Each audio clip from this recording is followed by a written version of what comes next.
All right, we are back in open session, and our first order of business is to certify the closed meeting.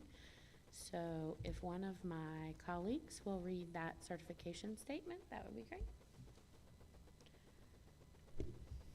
Whereas the Madison County School Board has convened a closed meeting on this date pursuant to an affirmative recorded vote and in accordance with the provisions of the Virginia Freedom of Information Act, and whereas Section 2.2-3712 of the Code of Virginia requires a certification by this board that such closed meeting was conducted in conformity with Virginia law, therefore be it resolved that the Madison County School Board hereby certifies that, to the best of each member's knowledge, 1, only public business matters lawfully exempted from open meeting requirements by Virginia law were discussed in the closed meeting to which this certification applies, and 2, only such public business matters as were identified in the motion convening the closed meeting were heard, discussed, or considered. All right, thank you, Ms. Allen. We have a motion. Can we get a second? Second. All right, will you call roll, Liz? Ms. Patterson, sorry. I certify. I certify. I certify. I certify. All right. If everyone would stand and join us for the pledge. Pledge allegiance To the flag of the United States of America and to the republic for which it stands, one nation, under God, indivisible, with liberty and justice for all.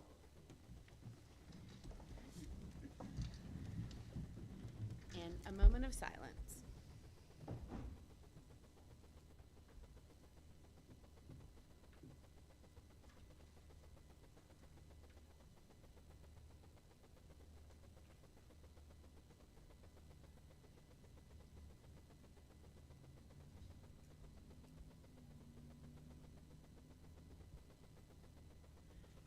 Thank you.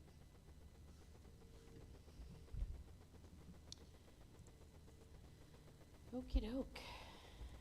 Our first order of business is to approve the personnel matters and the addendum for September the 11th, 2023, to include appointments, resignations, substitute appointments, substitute reappointments, and volunteers as presented. I will open the floor for that motion. I'll make a motion to approve personnel matters as presented. We have a motion. We need a second. I second. Have a motion and a second. Any discussion? All in favor say aye. Aye. Aye. Any opposed? No. And the motion carries. And the next item is to release students number 7, 8, and 9 from compulsory attendance for religious exemption, beginning with the 2023-2024 school year. I will open the floor for that motion. I'd like to make a motion to release the students 7, 8, and 9 from compulsory attendance for religious exemption beginning with the 23-24 school year. We have a motion. We need a second. I'll second. We have a motion and a second. Any discussion? All in favor say aye. Aye. Any opposed? No. And the motion carries. The next item is the consent agenda. That includes those minutes noted and the claims.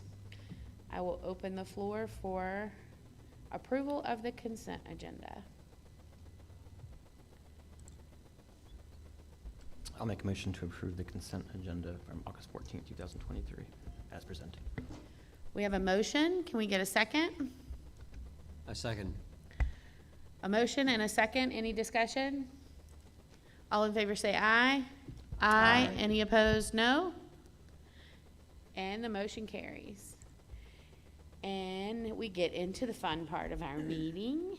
And this is our recognitions, not resignations, recognitions time. So, Miss Graham, do you want to?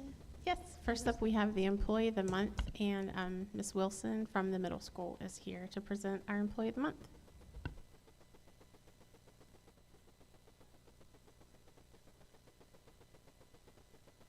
Good evening, everyone. I would like to take just a quick moment to thank Mrs. Graham and the board for the opportunity to be able to speak and honor a very wonderful employee that we have at Wetzel Middle School. He's a very humble member of our Wetzel family, and that gentleman this evening is Mr. Brandon Oots. I'll have him come join me in a minute. So Mr. Oots, last year he joined us at Wetzel Middle School. He joined us as an ISS instructor and then quickly stepped into a role as a school security officer. This past year, or this present school year that we're in, he's helping to support small group reading instruction through a program that we're rolling out called Read 180, and amongst other roles that he does have within the building. The impact that he has had on our students and continues to have with staff at Wetzel has been tremendous. Mr. Oots, as some of you know, is also a multi-sport coach, and behind the scenes takes literally every opportunity he can to build our athletic programs through his recruiting efforts. When I say he takes every opportunity, I mean that. He's been seen speaking with students who have stepped into the front office just to try to enroll in school. They haven't even stepped foot as a student, and he's like, that one looks good. Catching students getting on and off of the school bus as well as in the hallways. Mr. Oots also takes advantage of unique situations and has one-on-one conversations with students throughout the day to encourage and motivate them to make good decisions. He has a way with words and is often heard telling students simply, be better. He has a calm demeanor and the ability to calm the seas when the waters are rough. I'd be willing to put a bet out there that he can beat any step challenge between his daily support during the school day and his coaching responsibilities after school hours. Mr. Oots brings joy, laughter, accountability, care, trustworthiness, and dependability to our students, staff, and our community daily. Thank you, Mr. Oots, for your dedication and hard work ethic. Congratulations on being the September MCPS Employee of the Month.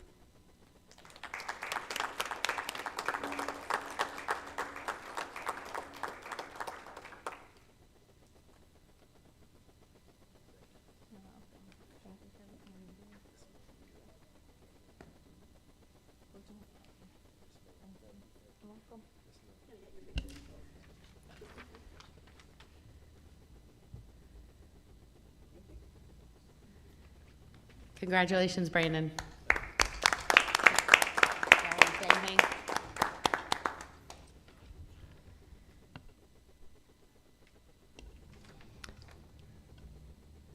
Next, we have Ms. Temple to tell us about the Senior of the Month. Don't know if it came. Good afternoon. Our Senior of the Month is not here, but I still want to share this, and if you don't know him, when you see him, regardless, I want you to congratulate him. He's a very humble young man, and he's well deserving. I'm reading this on behalf of Ms. Wyndham, who's away at a conference, so these are her words that I agree with totally.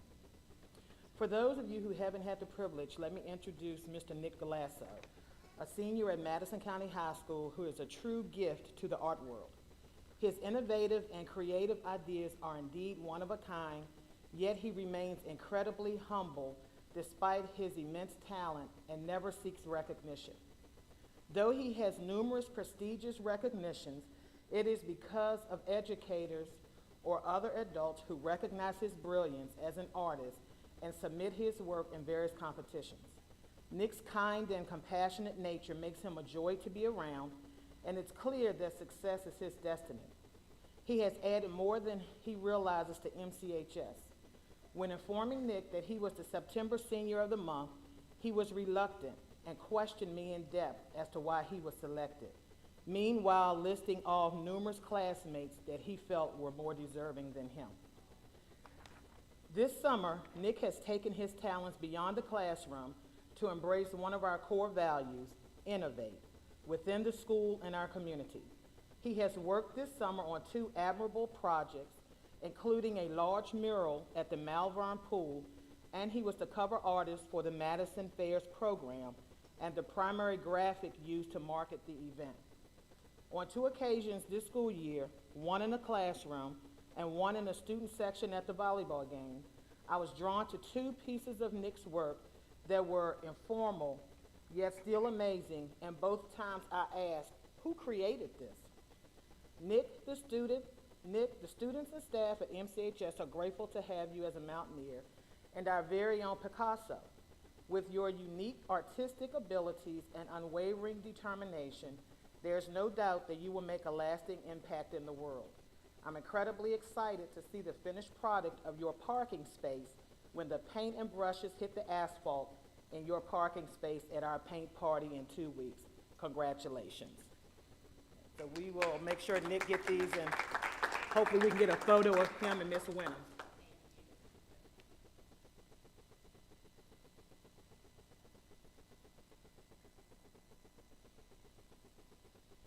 Thank you.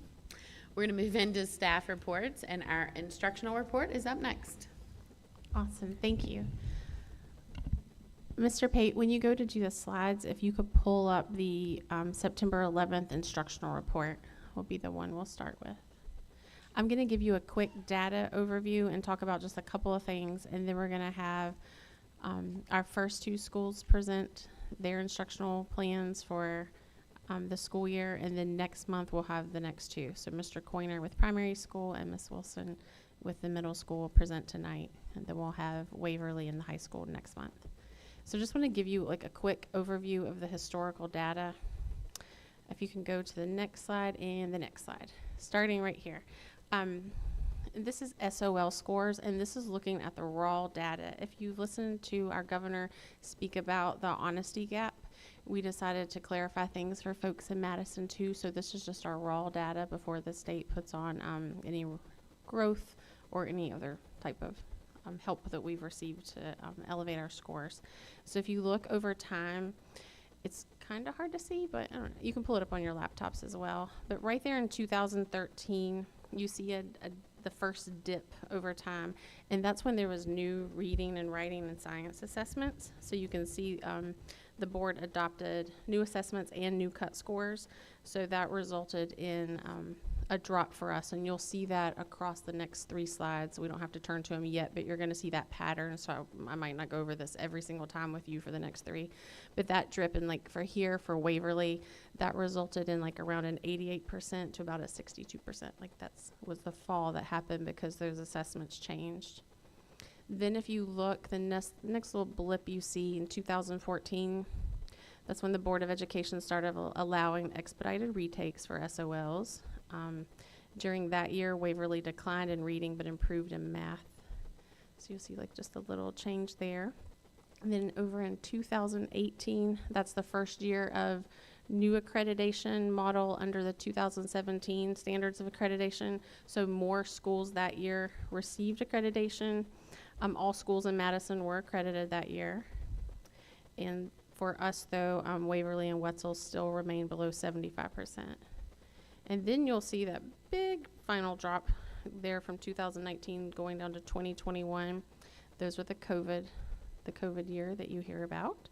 And you'll see in 2022, things still remain low. And then you'll see this past school year, we're starting our tick up, and we are anticipating to go up. We want to have a up just as much as that drop you saw from in 2013. We'd like to see that go up. But this kind of shows you over time. And again, this is the raw data. So data that was published would have been higher, but this is just our raw data before anything was added, so you can just kind of see with everything else out of it. So if you go to the next slide, this is the same story for Wetzel. Again, you're going to see a similar story because now you know the story of what was happening with the tests along the way. So the test changed in 2013, 2014. You can see the accreditation was changing, but at Wetzel, kind of went up there. They improved in math and in reading that year. Then 2018, that was the new SOLs. And then again, same for them, you're gonna see a drop in 2021. And then, as you can see, again, some starting to increase as we're coming out of what was caused by COVID. So then the high school data, and I was a high school principal, so I feel like I can speak to this. High school data, you'll always see is a little bit higher. Stakes are a little higher when high school kids take assessments. They know they need them to graduate. So when you're hanging that carrot out there, it results in a much higher line. So you'll see the same drops, though. The same story is there. 2013, you saw the fall, and then you see over here what happened with COVID. You saw the fall. You saw the increase there around 2014 when they were kind of changing the SOLs the first time, and then you see that drop. And then we can see the same thing for math. If we go to the next slide, for Waverly, you'll see what was happening over time with math. 2012 is new math, so the reading happened the year before, but there you see 2012, see that drop off to that point right there. Then 2014, that was the accreditation changed a little bit, so they made it a little bit easier. They changed the cut score, so therefore, again, these are our raw scores, but the cut score changed for what you needed to pass. So that went up a little bit for us. 2018, new standard, so you see it go up, and then there you see it falling as COVID was hitting, and then as you can see, they're also on the rise. Okay, the next story with Wetzel. Again, you can follow the story along. Standards changed. You see the drop. You see the increase around 2018. And then you see the significant drop that hit them with COVID. And then you see now as they're rising again. And then here's the high school. Again, high school kids have a little bit more need to pass because they do need to graduate, so things are a little higher, but they did take the hit, just like that with the SOLs, and again, now leveling off around 70%. Yeah. Question? Just the story. Just to clarify, so basically, our kids that were in middle school that had the drops are now high school students on the rise. Would be easier way to quantify the data that we're looking at, and same if going back into to Waverly. Right, We now have the gap kind of closing up again where it is not on the rise again. right, Thank you. yes. Yes, yes. Yeah, yeah, exactly. All right, next slide.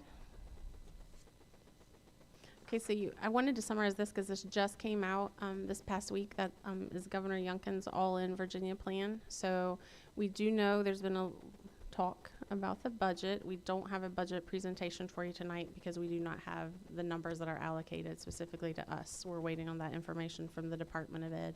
But we do know from the governor's speech that $418 million has been allocated to schools. And from one of the documents we received, schools will at least be getting $150,000, and of that $418 million. So of that $150,000, we're expected to use 70% for high dosage tutoring, and that can be done before school, after school, during school, and in the summer. And then 20% to help us with the Literacy Act, and then another 10% for chronic absenteeism. For the chronic absenteeism, the schools have that in their presentations tonight too, but the governor is starting a task force of, I think it said healthcare workers, transportation workers, parents, teachers on this task force that will then make a playbook for schools to give us some ideas to help with attendance. So I just wanted to let you all know that in case you haven't heard. Next slide.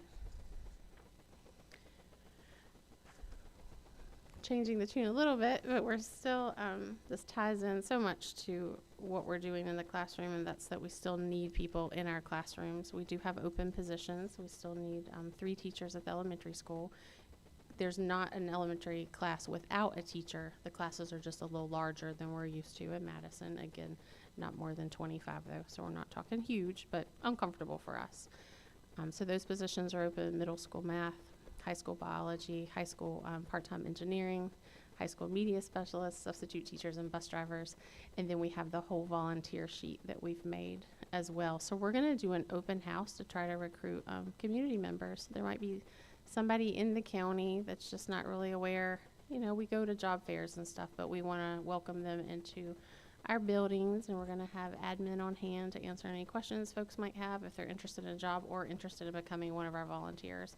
We're going to do that on October 4th, and so we'll get information out during the day, and maybe we'll find somebody that would like to come work with us.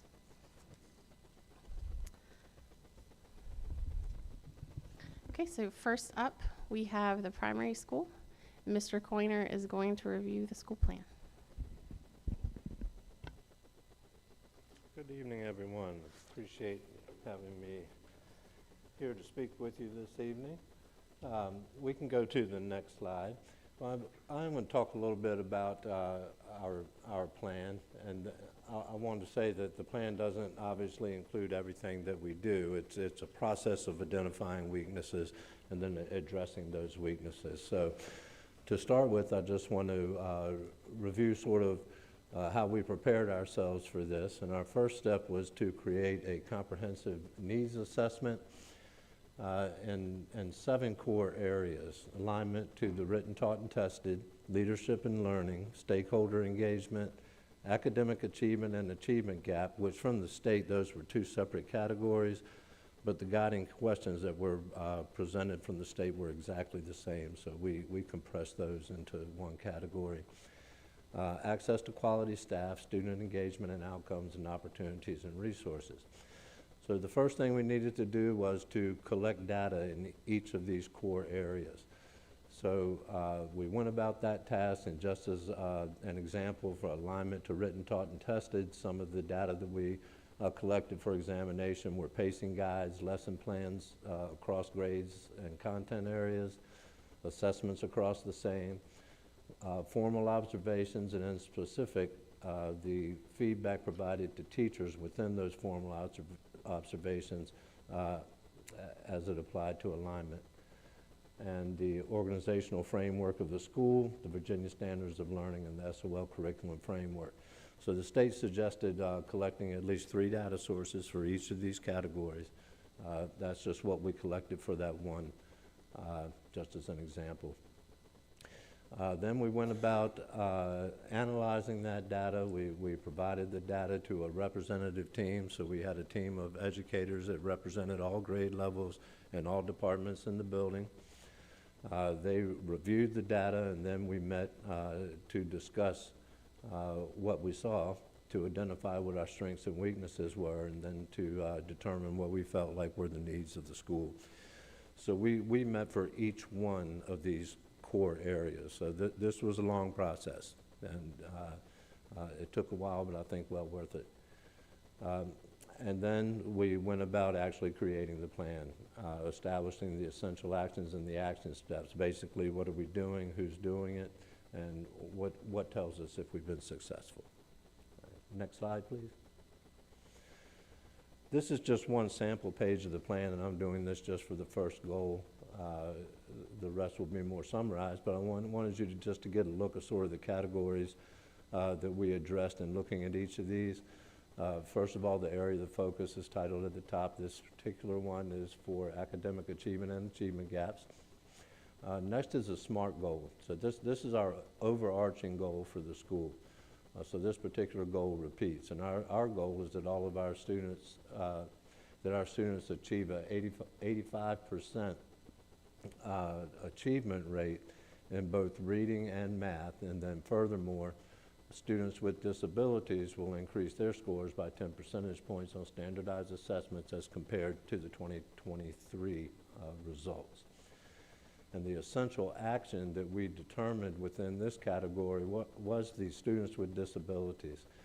And I know this is hard to read, it's hard for me to read from here. That Madison Primary School will enhance its collaboration between special education teachers and general education teachers. And through our discussion, we saw the weaknesses. We'll look at a little bit of data as well.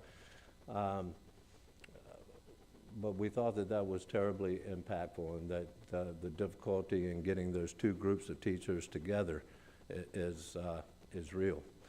Special education teachers' schedules are very demanding. and trying to match those available times with planning times of general education teachers is quite a task. So we've put that as one of our goals in our plan. So, and the action steps, number one, to create a spreadsheet that streamlines data for special education students, and this is data that indicates students' achievement towards SOL objectives. So this is separate from IEP objectives. This is the general curriculum that we're looking at. Have special education teachers and general education teachers meet collaboratively, and then to earmark a time within our instructional leadership meeting to discuss special education and specifically that data that we're collecting monthly. This also shows you who is responsible for the implementation of the goal, the implementation frequency, what we're using as our evidence for success, who is going to monitor, and the frequency of the monitoring. But again, I'm not sharing this page for every one of our goals. I'll briefly summarize our other goals. But next slide, please. This is an example of the data that's associated with that particular goal. And also, with our next goal, we're going to share a little bit of data too, because these are the two goals that we have that are connected to the Governor's All in Virginia initiative. And if you look in the top left-hand corner, it's going to show you our trends in reading and math.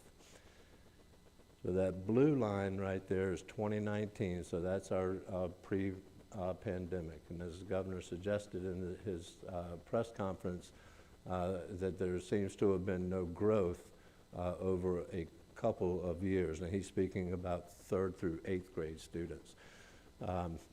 We are seeing growth, and it's promising growth. You'll notice that first year after the pandemic, where we dropped to 48%, rose to 63% with the goal of achieving back to that excess of 80% in the following year, which was this past year. And you'll see that these yellow bars are actually data that was not available when we constructed the plan. So some of this will be going back to address, and I'll speak to that. But last year we were at 75.1%. So we still are 6 points behind our pre-pandemic. So we're not quite to where we had hoped to be. But that's that gap the governor's talking about right there. And in math, we're seeing something similar. We didn't drop as far, but recovery has been slower. So we dropped to 64% and then rose to 71%. And this past year did not eclipse that by much. We only gained a half a percentage point. So we remain about 10 percentage points behind pre-pandemic levels.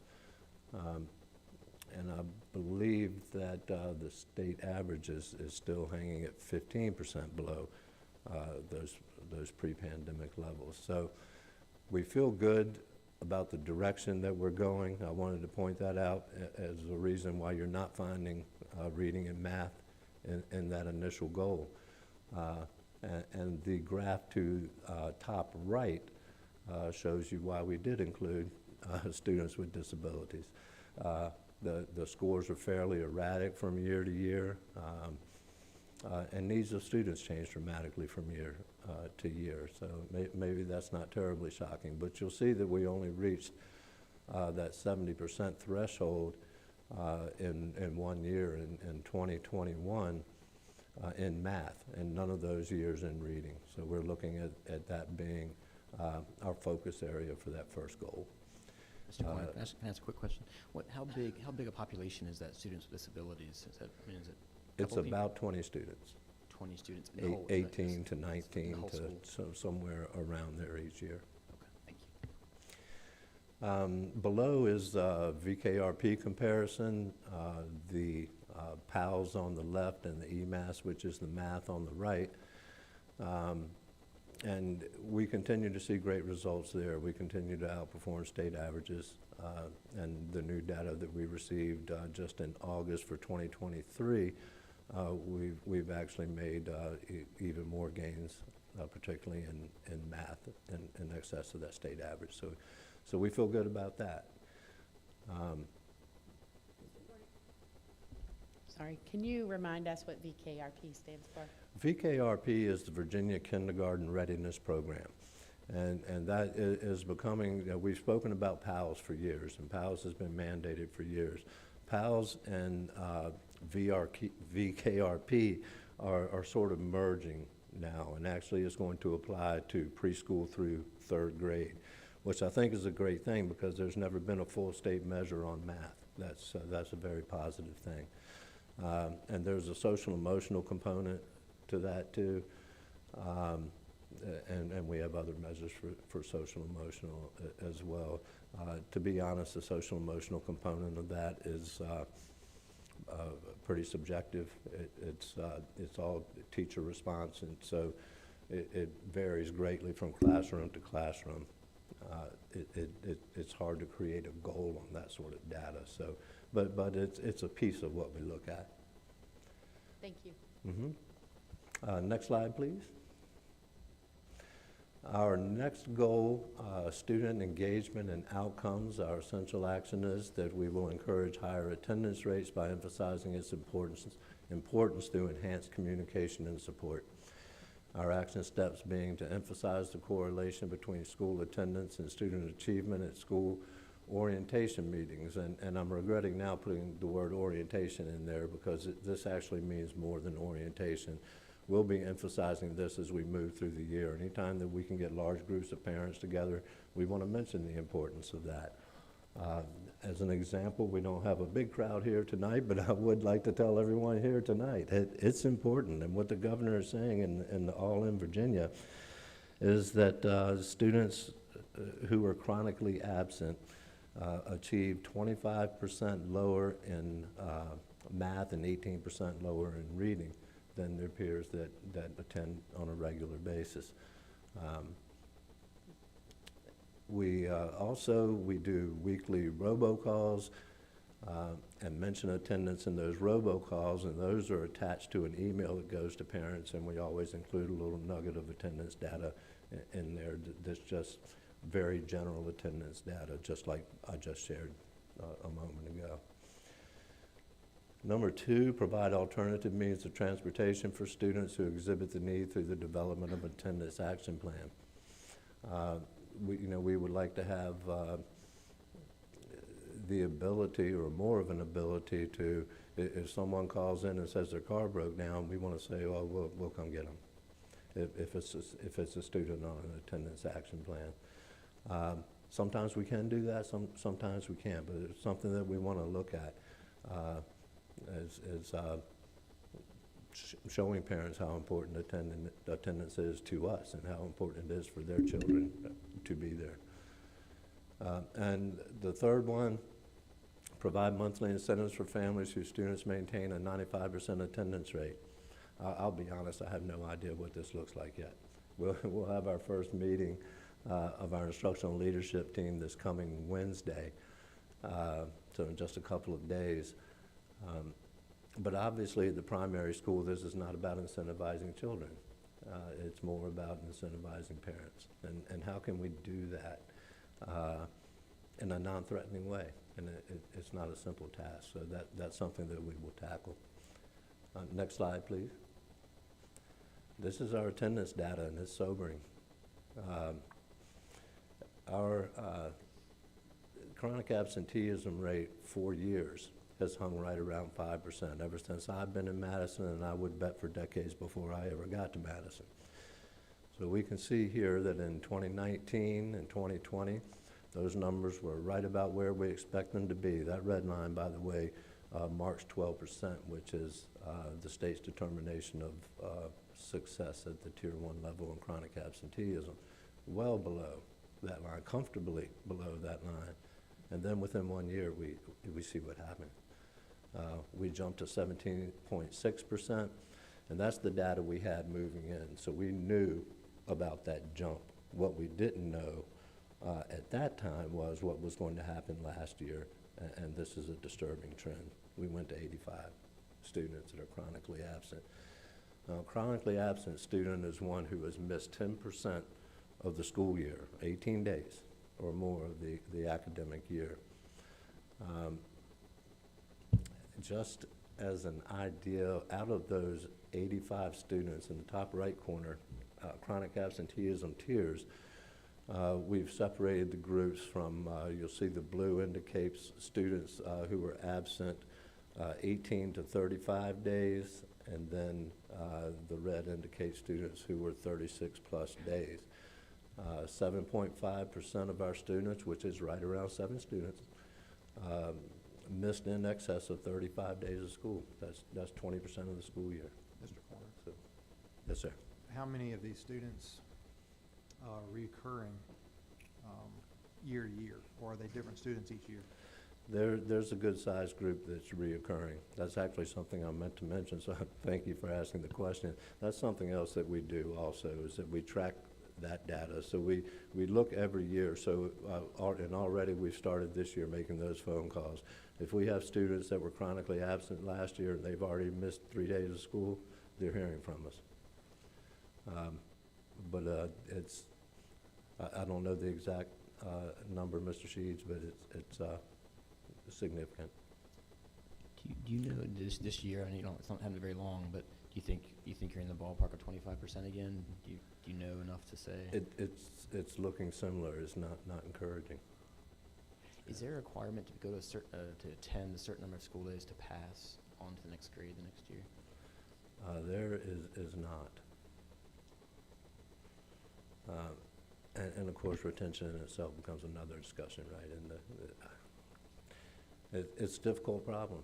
It is, and as I was talking with Mr. Wingate earlier, and it's hard to put your finger on the why. The when's easy to see, right? But the why is much more difficult to really wrap your head around, to figure out what is driving this, because I think in the governor's press conference he mentioned that number doubling from where we see our 6.1 to a 17.6, where the state average was doubling, we tripled. And now here we are almost 5 times what we were in 2019. It's uncomfortable.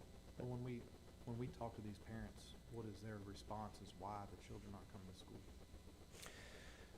It varies. Typically it's that their child didn't feel well.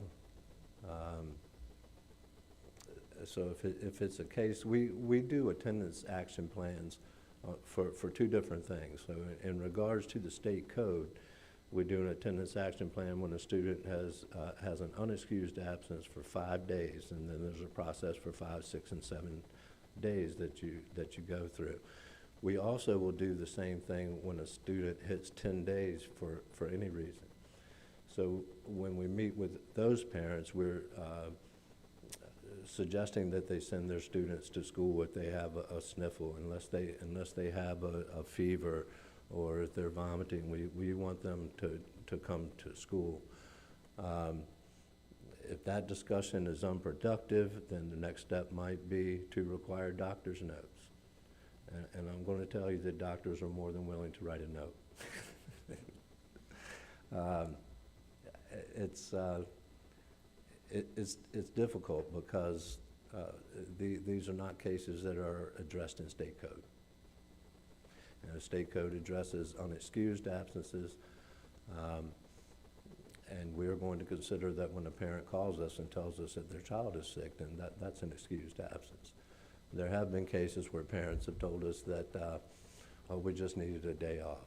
Now, we're going to mark that as an unexcused absence, and we appreciate the phone call, but we're going to mark that as an unexcused absence. So it's based a lot on trust of the parents and encouraging them to send the children to school. There certainly are a number of students in the school who have chronic health issues. That we understand that, but that was the case in 2019 to 2020 also, and for years past. This is nothing new.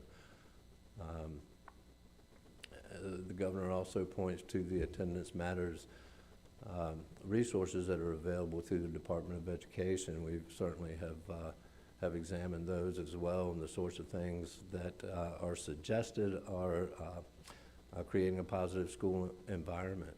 And our annual parent survey suggests that we're pretty good at that. I do think kids enjoy being in our school, and I think that our environment is very positive. Early intervention, monitoring the progress of chronically absent students, as we were just speaking about. We have a plan in place for that. And we have a school-based task force, different than the governor's task force. I am interested in seeing what comes from that with different departments in the state contributing thoughts to that. That could be a very positive thing. And we do develop and implement formal attendance plans as well. Next slide, please. I did not include data associated with these. I did pull the data for the other two just because the governor had just come out with his All in Virginia. I wanted to sort of show you that what he's saying is real. And it's here in Madison just like it is across the state, and I dare say across the nation. Our next area of focus was leadership and learning. And this is about reestablishing coaching cycles that include targeted professional growth opportunities and allow increased opportunities for peer observation. The reason this came in the category of leadership and learning is because it's been a part of our plan all along. And I think we felt the effects this past year. We were unable to get a reading specialist at our school, which, as you might imagine, is quite impactful. We were, however, lucky enough to have an incredible instructional coach. Jesse Almas stepped in and conducted the duties of the reading specialist, so we feel like we were very solid there still, but this professional development is where we took the hit on making that move. This year we have a reading specialist, so we have Jesse back in the coaching position, and we're reestablishing those coaching cycles. So the coaching cycles include an initial meeting with the coach and teacher while they establish the teacher's instructional goal. And then the coach will support that goal achievement through modeling and provision of resources, et cetera. And the teacher will implement the strategies suggested by the coach, and then they'll meet one more time as a reflection on how they're going to structure their instruction moving forward. Each teacher in the building will complete this cycle twice during the school year. Normally, we choose one of those cycles for teachers and then give them the freedom to choose the other one. This year, we gave them less choice in that area because we felt like it needed to be reading and classroom management. And not because classroom management was terrible, but some inconsistencies. We felt like we needed to be a more cohesive unit in that regard. So teachers have the freedom, however, reading and classroom management obviously are huge categories. So they have the freedom to choose sub-area in each of those categories to focus upon. And this is across the board. We're not holding our PE teacher accountable to necessarily the reading portion of that. So our specials teachers have a little bit more freedom of choice there, but they are also included in the process. Next slide, please. Stakeholder engagement is the next area of focus, and our goal for that was to increase opportunities for the families of EL students to participate in information and enrichment activities. You know, we looked at things like attendance at evening events and those sorts of things, our community partnerships, which we have in excess of 20 partnerships within the community. We felt like we were pretty strong.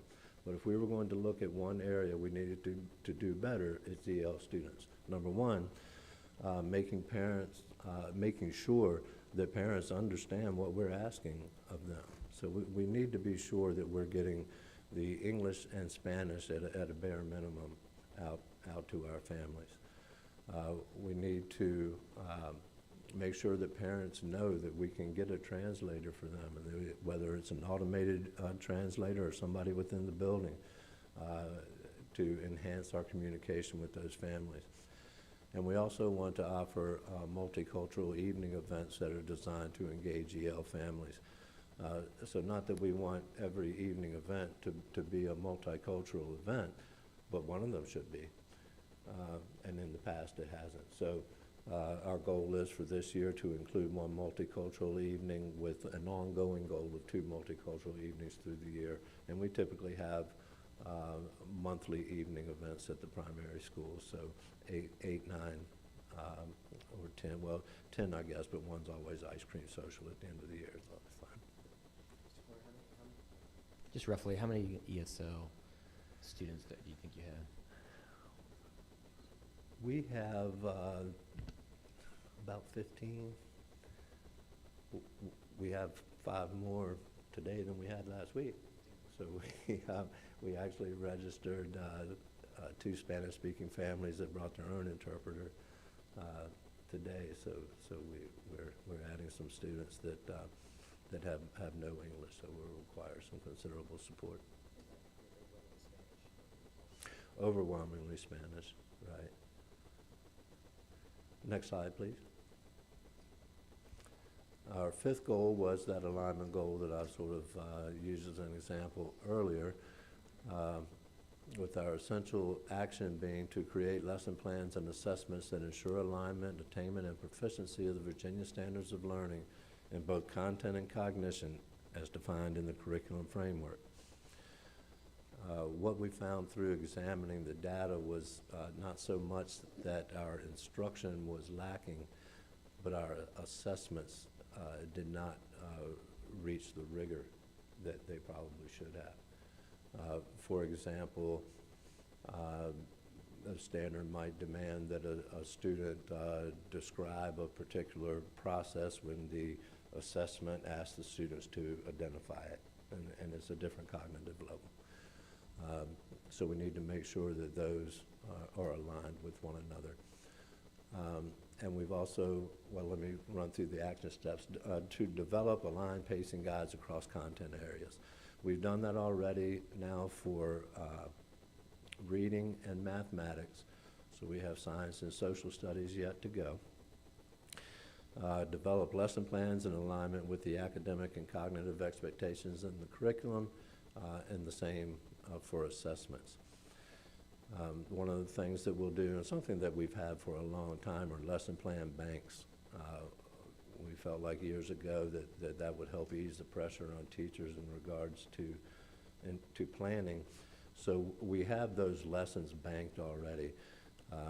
So we'll be going back through those lessons and double checking them, but more importantly, the assessments, and making sure that we have a true read on what students are able to do. We want to be sure that we're not getting a false sense of success. Next slide, please. Access to quality staff, and this is a professional development goal. We feel like we have an outstanding staff, number one, at the primary school, but there's always room for improvement. And to be honest, professional development has suffered the past few years. We've seen an uptick in teacher absenteeism, not like we have student absenteeism, but there has been a slight uptick, and subs have been hard to come by. And this falls on me more than it falls on anybody else, but it's difficult for me to send teachers out to a conference, particularly a representative group of teachers that I'd like to send out to a conference, because I'm going to have 4 empty classrooms. So there's been some reluctance on my part, and I'll admit that there has been. So we're going to try to do a better job of that this year, and that's number 2, actually, rather than number 1. Number 1, providing more opportunities for in-house professional development at faculty meetings. So far this year, we've had 1 faculty meeting, and actually Carrie Sacre came over, thank you, Carrie, to talk about de-escalation strategies, which is directly associated to one of the goals I haven't spoken to yet. And for our next faculty meeting, our reading specialist is going to present on the Virginia Literacy Act, which is something that's new for a lot of people. We feel great about that, frankly, about our position with that, because I have to smile when I see things that are, we've been doing for years, and then it becomes mandated. It's like, okay. But we feel very prepared for that, but she'll be presenting at our next faculty meeting. Next slide, please. Opportunities and resources. This is the one I was just speaking about, that we want to create a behavior support classroom as a part of our Tier 3 intervention process, where students will be instructed on appropriate social interactions, receive therapeutic support outside of the general education program. At the primary school in particular, sometimes we have to suspend a child. Sometimes we just have to. But when they come back, well, we have limited capacity to support that student to successfully re-enter that classroom. Sending a 6-year-old home, while sometimes necessary for safety reasons, is not a behavior intervention for that child. I'm sure they would rather be at home to begin with, right? So we need to increase our capacity to support these children and to make them successful when they re-enter the classroom. So we're not talking about a classroom where we're going to take a child that is struggling with behavior and we just put them in another classroom. This is a place that upon return to school, they can go to that classroom, and then we have behavior support specialists within that room that can ease them back into their general education setting with support. Our action steps for that are to establish a classroom space, which is done, create a framework for the program, which is done, establish common classroom management expectations, something associated with our school-wide goals. And then actually the first thing I asked teachers to do this year was to provide me a summary of their classroom management plan. So to pull us all together and to implement a formal behavior intervention plan with fidelity. Teachers oftentimes feel like incentives for appropriate behavior are a bad thing. Very young students need those incentives to help them understand. That sometimes results in a teacher not following through completely and with fidelity with the behavior intervention plan that has been placed in the classroom. Or they will implement the behavior intervention plan and go for 2 or 3 weeks and everything's going great, and then stop implementing the plan with fidelity. And they have a lot to do. I mean, I do understand all of this. But we need to be sure that we continue that. We need to be sure that our teachers understand that the implementation of that plan is the difference, right? And that we need to continue implementing that plan. Mr. Corner? Yes, sir. So let's hypothetically, the 6-year-old's having behavior problems and they're suspended from school. The behavior specialist works with that child on their return. How much work is done with the parents? Well, if it is not an isolated incident, then we've been working with the parents all along. There are some cases where a student just has had a terrible day, and actually this is not a student that would go into that classroom if a student just had one terrible day. And we talk through with that parent. But our tiered process on the behavior side includes parents for behavior just like it does academics. So if we have a student that is not being successful at what we call our Tier 2 support, our Tier 2 support being offering another curriculum that teaches them social interactions or to regulate their emotions, or we have a check-in, check-out program where a student has a sort of an in-school mentor that checks in with them in the morning and pumps them up for the day. We'll break the day into pieces so a child can feel success within an hour or repeated success throughout the day, rather than thinking, oh, I have to have a good day and I need to go from 8 o'clock to 3 o'clock. That's an eternity for a 6-year-old. So we'll break it down hour to hour and then meet with that child again. The mentor will meet with that child again at the end of the day and discuss their success or where they needed to grow and to continue with that process. Students who advance past that would be the students that would receive formal behavior assessment and behavior intervention plan, and parents are involved in all of that process. Just like we do with academics, we would meet with those parents about every 6 weeks to look at student progress, talk about what's going on at home, what can we do to help support you, what can you tell us that works for you at home that's not working for us at school. So a student that would enter that classroom, their parents would be included all along the way of that process. And next slide. And then monitoring the plan. So we created the plan, we looked at the data, we planned our steps, we implemented the plan, communicated it school-wide, applied it in all classrooms, and then we're going to review the evidence and artifacts on a monthly basis, is what we have determined in the plan. And that will happen through our instructional leadership team. So we'll meet every month, look at the evidence of growth or evidence of lack thereof, and decide what our next steps would be. So this really is a living document. You see, it cycles around. So after we monitor, we're back to planning. And what do we need to do next? What do we need to change? What do we need to tweak here and there to make this work? And again, that happens on a monthly basis. And the way this is set up, we would expect to do another comprehensive needs assessment after 3 years. So every 3 years, we would conduct a full assessment, and then going from there, we would create the plan and then adjust the plan from year to year until our next assessment. And that's what I have for you tonight. If there are any questions, I'd be happy to entertain them. Any questions? Thank you for being here. Thank you.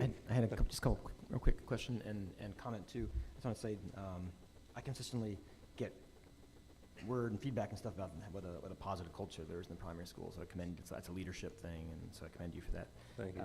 And then good news. I mean, the good news, relatively speaking, about the reading the math scores. So it's recovering, which is good.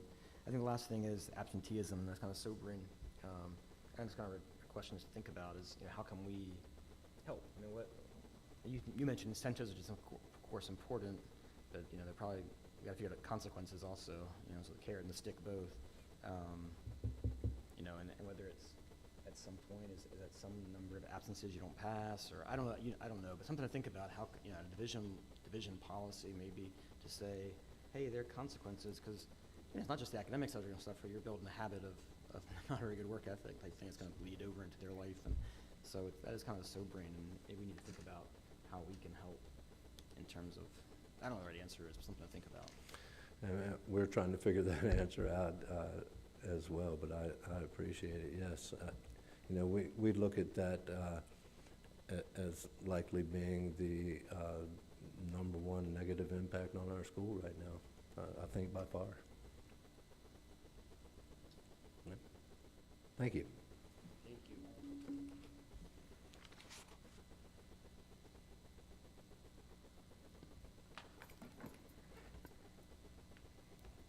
Good evening.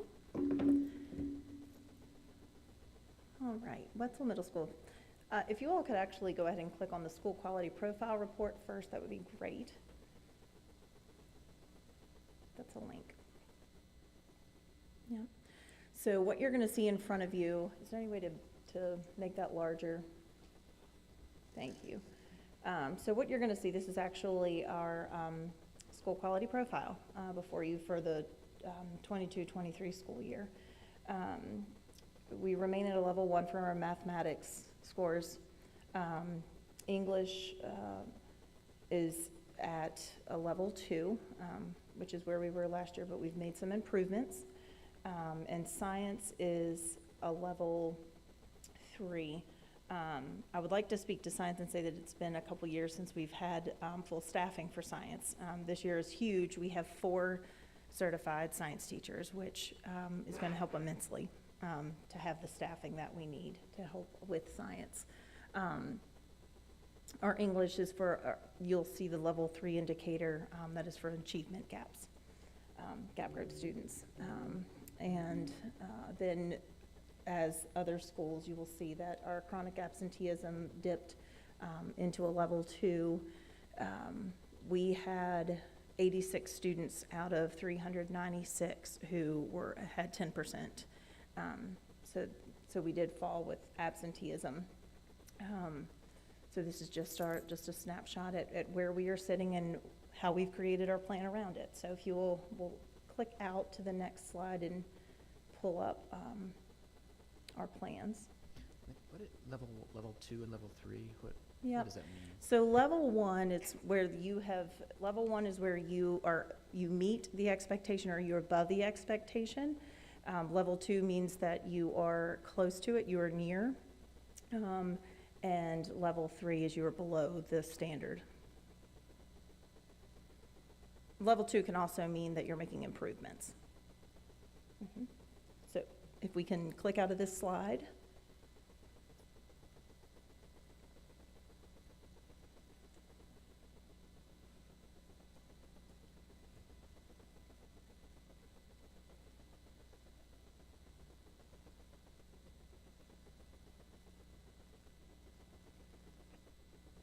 And if you don't mind to click into this next one, our comprehensive school improvement plans. So last school year, we underwent an full academic review. About this time last year, I was standing up here saying we were going to go through that process, and we did, and it is a lengthy process.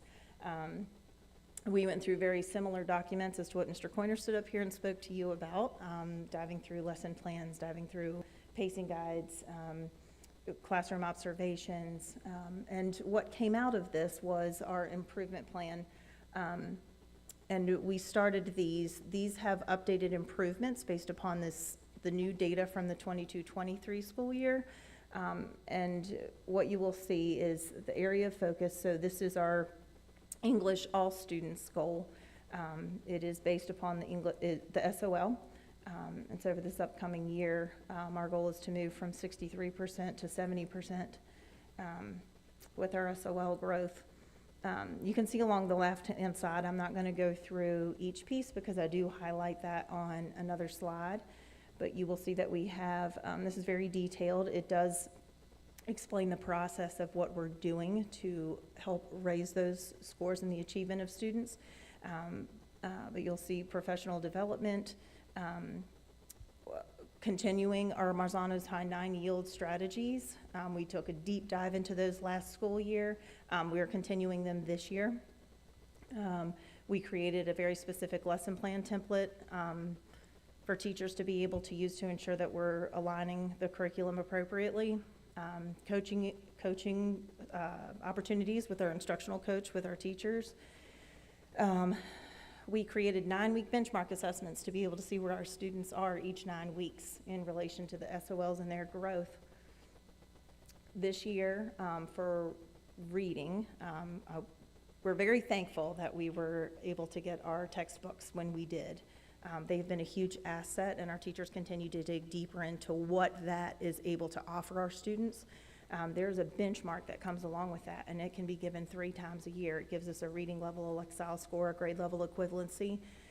That is huge. That is something we have not had. In the past, we used to give the MAP assessment, the measures of academic progress, and that gave us data, but it did not give us reading grade level data, which is vital to helping our students be successful and know what intervention programs to put them into or enrichment. Peer observations, the teachers go into each other's classrooms and they observe to get feedback from each other and find new ideas to help support them in the classroom. And then, of course, our walkthroughs and observations. So what you will see here, if you all are able to scroll down, can we scroll down to the next? You'll see there that we have a goal for academic English all, for our English gap group students. Another plan this year, something that's new to that is we have adopted Read 180, which is a Tier 3 reading intervention program. That is on top of our Reading Plus that we deliver for Tier 2 students. We deliver Dreambox for math for our students to support them who are at the Tier 2 level. Then, if you will scroll down, you will also see that we have a plan in place for our science. There's a wonderful tool that the state just came out with. I've been through the training, along with Ms. Sacra. There is I'm gonna read it correctly, the Science Classroom Observation Tool for School Administration. And so we're gonna dive deep into that with our science department, and focus and see what our program offers our students through science, and see where we can narrow down where we're weak and where we can become stronger. So we have some goals to dig into that tool that the state provided. It has a lot of resources and links to it that will help support us. Okay, if we can click out of this and go to the next slide. So we do have very detailed plans that are followed up throughout, whether they're weekly, monthly, or every 9 weeks. We follow up on this plan. In the next slide. So I just kind of want to do a quick comparison for all three of these for you all to see. So at the beginning of, or throughout last school year, you'll see the 22-23 improvements, and then the changes that we're making this school year. So I spoke to completing the comprehensive academic review and developing our comprehensive school improvement plan. We implemented Marzano's 9 high-yield instructional strategies, and teachers were given monthly professional development around those. We tackled those one at a time. There was a new creation of 9-week benchmark assessments with data analysis, and that data analysis is huge. We get together in departments, and they are able to analyze how students did, look at the trends of what types of questions the students missed. Why did they miss those questions, right? Was it a bad question? Did we not teach that long enough? Are the choices that the options that the children were given poor? Or simply, do we just need to reteach that in a different format? So that gave us a lot of good data to go back to reteach, to spiral review, to find ways to help students learn better. Implementing the new HMH into literature textbook, which was huge. And then the creation of that lesson plan format to make sure that it aligned properly to the SOLs and the cognitive level of each standard. This year, we are going to continue to ensure that we have alignment and pacing is in order, and that continuation of Marzano's high 9-yield strategies. The benchmark growth assessments, we had not given those, and now we are, and we've already given the first set for the fall, so we already have some great data that's going to support students. Coaching and data analysis meetings with HMH, so that is also new. That's something that this company offers us, which is huge. So after we complete each of these assessments, we have the opportunity to sit down with Houghton Mifflin and their team and to look at the data and the reports and ensure that we're moving students in the right direction and where we need to go from there. And that came with the program, so it does not cost us any extra. Another huge initiative is writing across the curriculums. This is for all disciplines. Writing has gone down for several years across the division, and it is one that the division is seeing as a huge goal. So our teachers will be getting professional development monthly on that, what it looks like to incorporate more writing into history, science, math, not just reading and writing in English classrooms.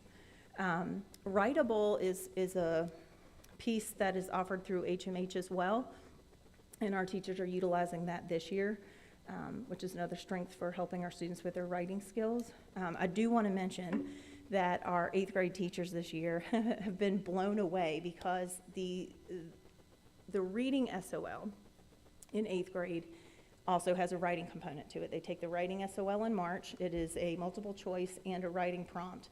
That gets averaged into our reading SOL scores. So it's really reading and writing in the 8th grade. It's more than just that reading assessment. And this year, there has been a change. Writing is being folded into the reading assessment. So it's reading and writing together. That's also occurring in grade 5 and grade 8. Grade 5 has not had a writing SOL in, has it been 10 years? Long time, which is honestly when we started to see the dip in writing skills. So we will see the improvements there. Of course, continued coaching support within the instructional coach. And then we have always found a way to incorporate time for students to complete intervention in our school. where there are gaps in learning. What has always been the challenge is how do we enrich students who do not need intervention? Because we have all learners who need to grow. We are very excited about the possibilities and are already seeing positivity come out of what we've created. So this year we are calling our, this time period within the day, it's a 30-minute time period, and it's called Win Time, What I Need. And so our students were strategically placed into a classroom of what they needed. It may be reading at the Tier 2 level with our Reading Plus support. It may be Read 180 at our Tier 3 level support. It may be Dreambox for math. Our Tier 1 students who do not need any intervention but need enrichment opportunities are being run through a series of PBL projects, project-based learning projects.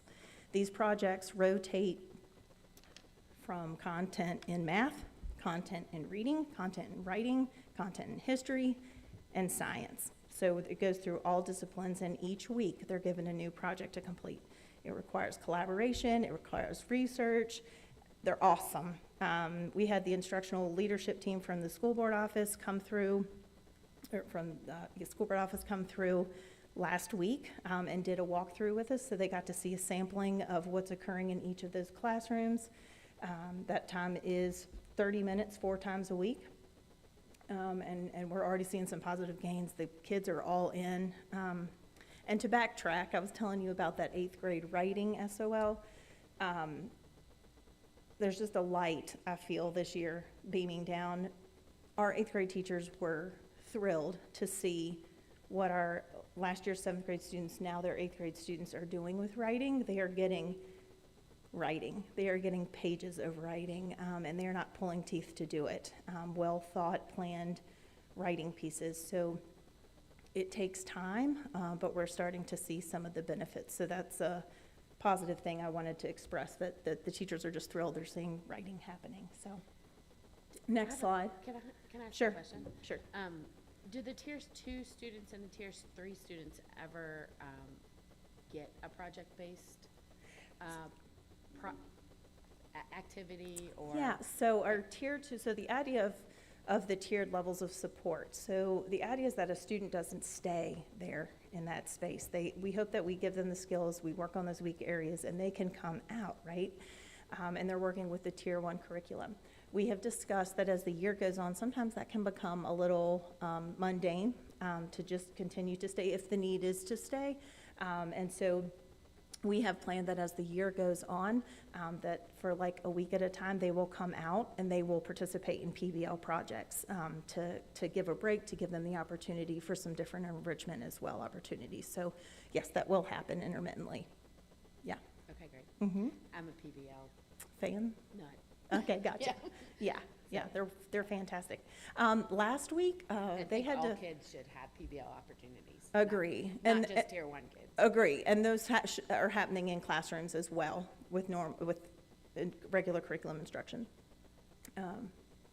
Last week, you all would love this. Last week, what their project was is they had to they had to write a persuasive essay about year-round school or traditional school that we have, and I'm thinking you all could guess which one they prefer. Okay, we can move to the next slide. Okay, and for math, very similar with what we made improvements on last school year.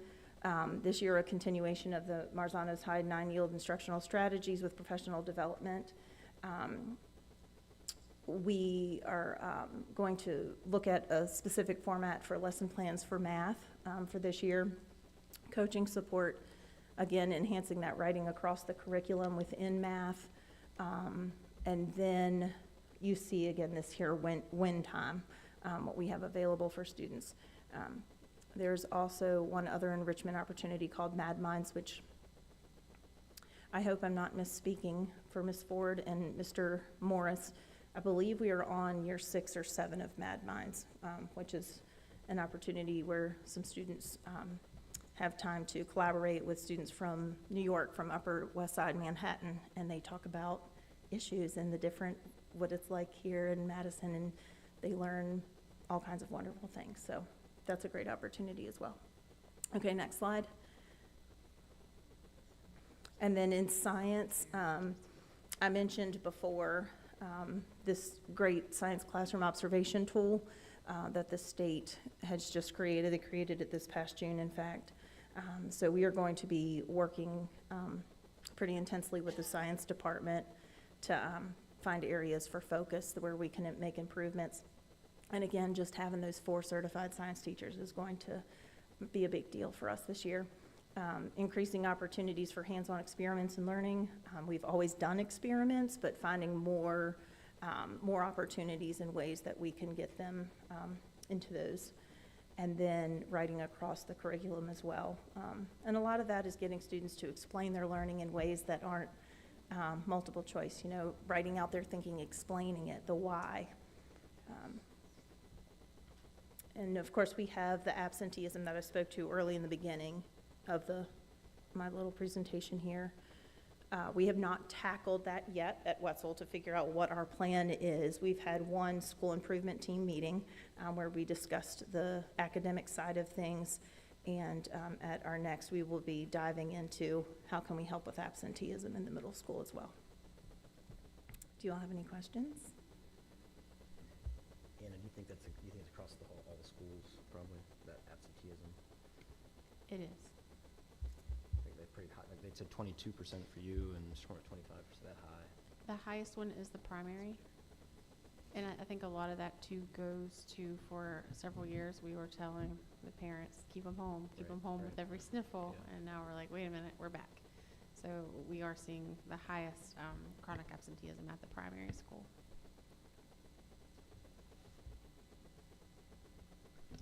Okay, thank you so much.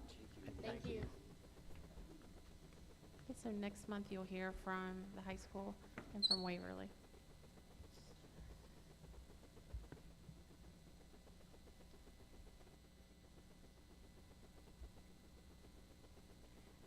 Okay. So we're moving on to 2024 MCHS graduation date. Great. This is just very simple. We're just announcing that graduation will be on Saturday, May 25th at 9 a.m. on Eddie Dean Field. 9 a.m. So we have time to prepare if there's any rain that day. Right? Hopefully no thunder and lightning.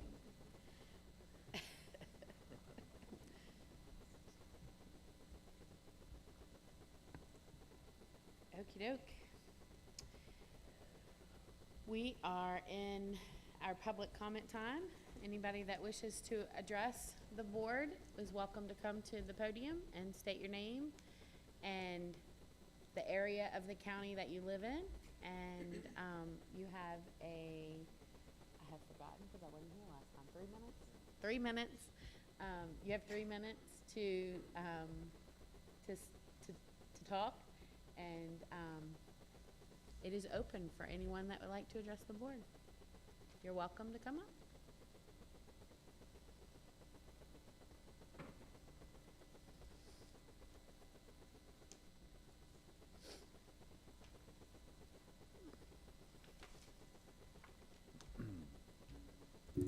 My name is Eric Moeller from Radiant, Virginia.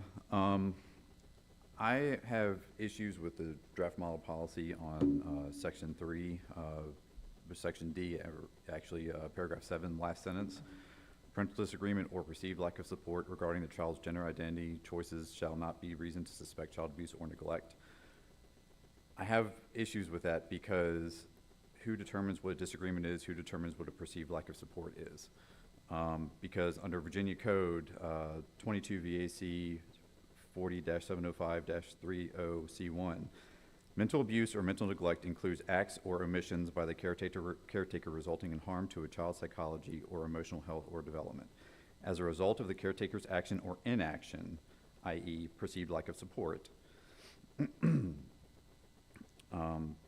child may demonstrate psychological or emotional dysfunction. Mental abuse or mental neglect may result from caretaker actions or inactions such as overprotection, ignoring, indifference, i.e. perceived lack of support, rigidity, apathy, chaotic lifestyle, or other behaviors related to the caretaker's own mental problems. Mental abuse or mental neglect may result from caretaker behavior which is rejecting chaotic, bizarre, violent, or hostile, i.e. disagreement. Such behavior may include bizarre discipline. This is a form of abuse that many people don't talk about. We think of physical abuse primarily. But what this will potentially do is open up, especially if faculty and staff of the school system are required to tell parents when a child identifies as a different gender. If the child is talking to somebody at school about this, there's a reason. It's because they don't want their parents to know. They are uncomfortable with their parent knowing. And I have had a friend in high school who committed suicide because of this, showed no signs of it. So the immediate imminent risk of suicide may not even be prevalent. So I don't see how this policy is going to make our students feel more comfortable with talking with people other than their parents, when most of their time is spent either at school or at their household. This policy is going to cause these people to shut down, look inwards, and eventually potentially start hating themselves, which some students here already do because of they feel that they can't talk to people because they already think that this is going to happen. So I know you guys say you support your students and you support the health and well-being of your students, but your actions speak a totally different language, and they don't support that. You hide behind parent involvement. You hide behind parents having more knowledge of what their students are doing or what their children are doing. But that is BS in my opinion, because y'all are letting your religious and your political views cloud your judgment. Thank you. Thank you.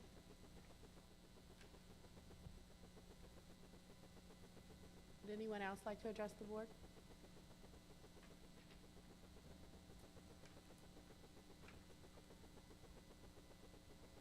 Hi, I'm Becky Thompson from Oak Park, here as a community member. Okay, not a reporter. There are 3 constituencies in public education: the teachers, the parents, and the children, right? So who's the most important in this scenario? And I say it's the children. The movement to put parents first is a bunch of crap. It's our children who matter most. Adults can deal with stuff that they don't like, but our children are vulnerable. So I noticed that 3 more children have just opted out of public education for religious reasons. The only 2 children I know personally who have been taken out of school, both in 9th grade years ago, was because they were being bullied.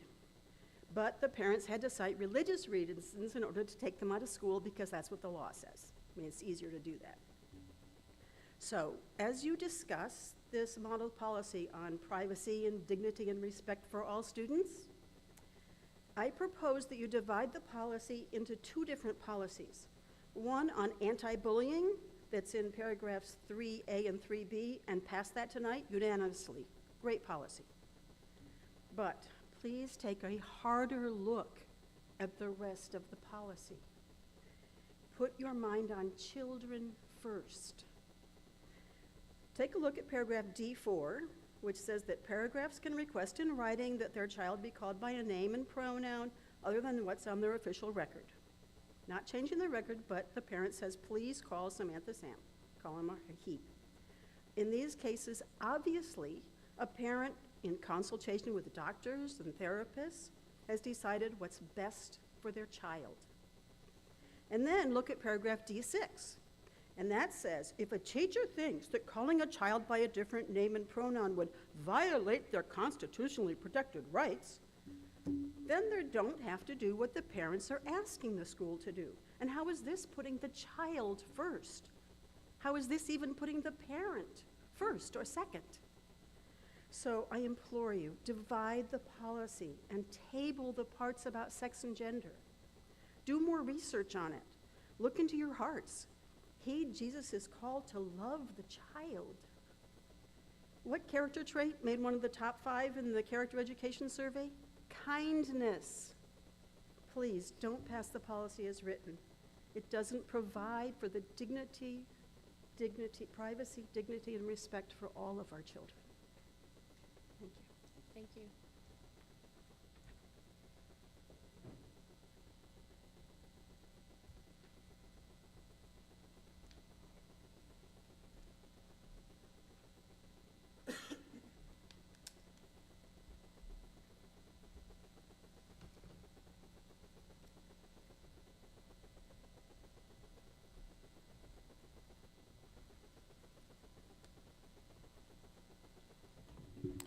I'm Mike Sharman from the Novum area of Madison County. Let me first skip past what I just handed out to you and give you some notes on absenteeism.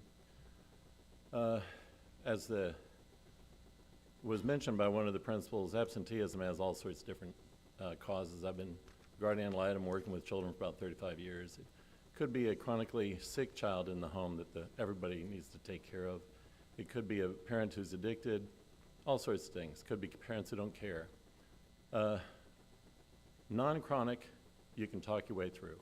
Chronic absenteeism, you have to have negative consequences. So you have code 22.1-258. If the child's absent 5 days, they get a note from the principal does direct contact with the parent. If there still is nothing going on by one more day of absenteeism, there's a letter goes out of a conference. After 10 days, whether or not the parent wants to come to the conference is held. After 15 days, the complaint is filed with the juvenile court. That normally does nothing. So you have to get to a criminal action against the parents, because the truancy is the law against the parents. The regular truancy law has no teeth. It's only a class 3 misdemeanor, $500 fine. What is a class 1 misdemeanor that has some teeth to it is the contributing to delinquency statute, which normally most people think of statutory rape or other things like that with contributing, and that's part of it. But it's also if by an act or an omission you've made a child violate the compulsory education laws, then you're guilty of contributing to delinquency. So you have to have the agreement of the Commonwealth Attorney. First you all have to have the want to. Then you have to have the agreement of the Commonwealth Attorney to actually file and pursue these. Then you have to get the juvenile court judge, to really understand all the other stuff isn't going to work. And the stats that you heard of the lack of success of children who are chronically absent, you got a big problem.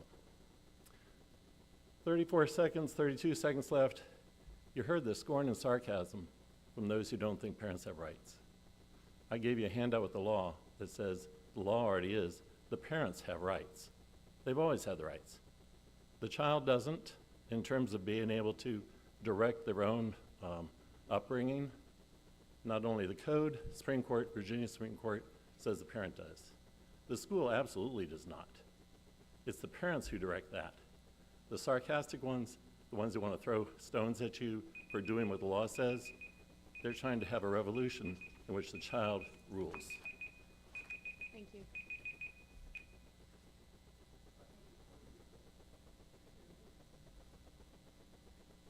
Would anybody else like to address the board?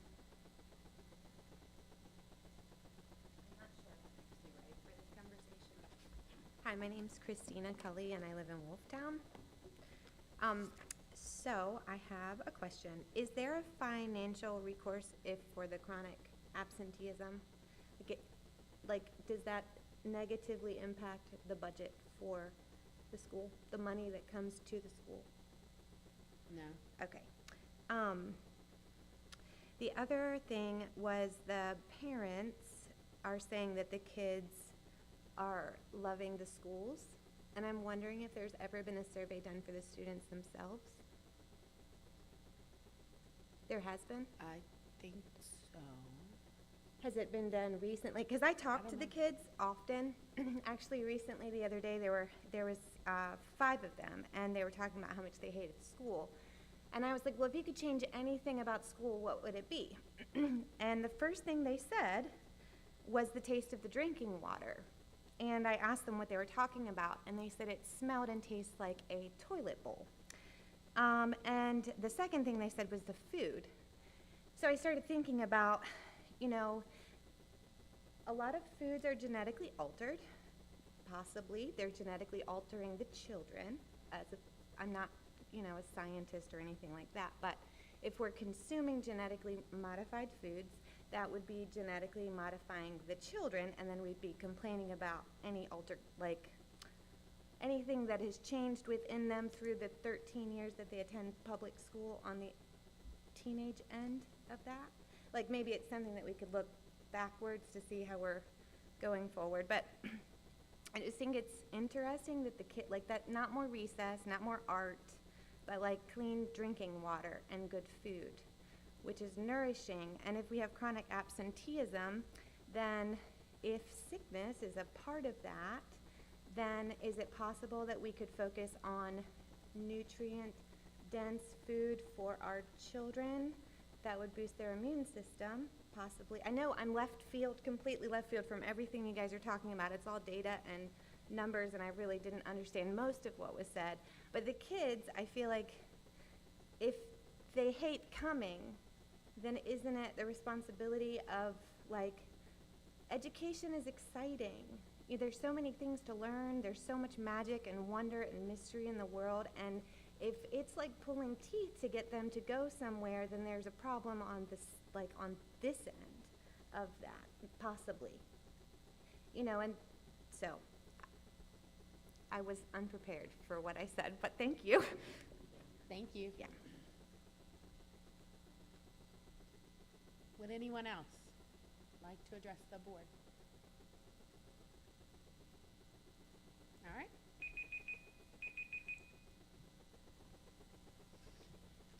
Our next agenda item, I've lost my place. So, board members, do you all have any comments? Start to the left.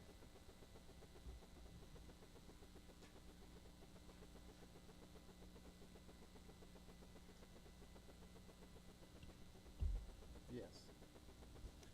Since Jesus was invoked into this conversation, I think the most important thing that we could say about Jesus was he spoke truth to people. And children with gender dysphoria needs truth spoke to them. And Mrs. Tilley, I think you make a good point with the food and the water. I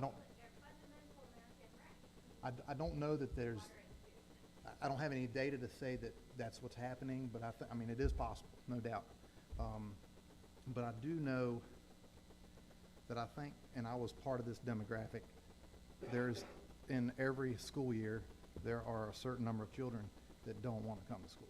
And I was one of those, because I hated sitting in a chair all day long when there's so much stuff to do outside. So, but I hadn't heard that the water tasted bad or that well, we complained about food back in the day too. We petitioned to our principal to please bring McDonald's food in. It would get better, but it didn't happen. But I agree. We do have a lot of genetically modified foods, and if the water tastes bad, I don't know if we can check into that and see. But thanks for bringing that up. Mr. Wingate? On the model policy, I'll kind of reserve my comments until we talk about that. But in case people leave, I just want to appreciate people coming out and acknowledge the strong feelings about it. Ultimately, I think, we talk about rights and things like that, and all those things are important, but ultimately, it is about the children, I think, and it is about kindness to children, and ultimately, what I think it's really important to understand is that it is not kind to come between a parent and a child. It is not ever kind. I mean, sure, there are exceptional circumstances, but in 99.9% of the time, it is not good for a child to come between them and the person who loves them, knows them, understands them, cares for them more than anything in the whole world. And so sometimes people think they're doing the kind thing by coming between a parent and a child, but that's not kindness in the great majority of circumstances, I think. And so we can argue about laws and things like that, but ultimately it is about the children and it's about kindness to them. And I think that's why certainly I advocate for the policy. Mr. Brooks? No comment. Ms. Allen? No comment. I just want to say thank you all for coming out and speaking. Okay, our next item on the agenda is business information, and we have an update regarding the selection process for the new character education curriculum. Is that Mr. Wingate?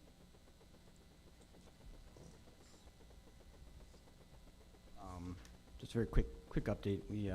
We're meeting monthly generally for the board passed a resolution to look into how to do character education, replacing some of the social emotional learning things by next fall. And so we're meeting on a monthly basis. If anybody wants to join us, they're welcome to join. And I think we're making progress. I think we're on track to do we had said we're going to have a kind of recommendation from the committee to the board by January or the way ahead, and I think we're on the path for that. So I think we're in good shape for that. Excuse me? Date of, it's usually, we just had one today. Next one's in October, the same day of the school board meeting in the afternoon. So if you're interested, please reach out to me and I'll let you know the time and things. There was a survey, so the committee decided to do a survey. Anna, I don't know if you want to talk about that, but we did ask Anna and her team to do a survey, and those results are there. And I'll let Anna talk about it a little bit. So we had 205 responses, if you want to go to the next slide. Primarily parents of students, which was great, some employees, and then also some community members. If you want to go to the next slide, you can see the highest ranking traits that were picked on the next slide.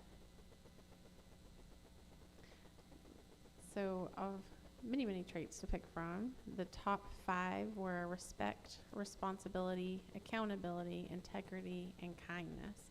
And so they really match up quite well with the character ed traits that are already outlined in Virginia Code, because those are trustworthiness, and integrity is listed under trustworthiness in the code. Respect, responsibility, and in the code they list accountability under responsibility, and then caring. In the code they list kindness under caring, so you can see we matched up quite well. And then the other 2 listed in the state code are fairness and citizenship. But citizenship is addressed throughout the board's priorities as well. So very much in line with what's already out there for the state. And then the next slide was just things that people that took the survey wished would continue. So you can just kind of glance over those. Recognizing positive peer behavior, the bucket filler program, that comes up a lot. People really enjoy, and I think the kids go home and talk about the primary school's bucket filler program.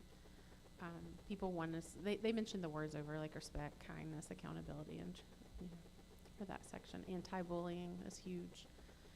Next slide. And then ways that we could improve. So you can, I won't read all those to everyone, but you can kind of glance through. A lot of focus, like that very last thing, no one-size-fits-all approach or program. I think we all agree with that in the end. Kids need different things, and we're lucky that we have principals that already recognize that, and they have things set up within their schools to help students that have a greater need. We're kind of just looking for a tier 1 program school-wide for each school. So that was it. So I just thank you for everybody who took part, and the committee will kind of has this, and we'll look at this as we kind of figure out our plans for a recommendation to the board. We'll use this survey to inform that. Awesome. Board members, do you have any questions? Comments? No? Okay.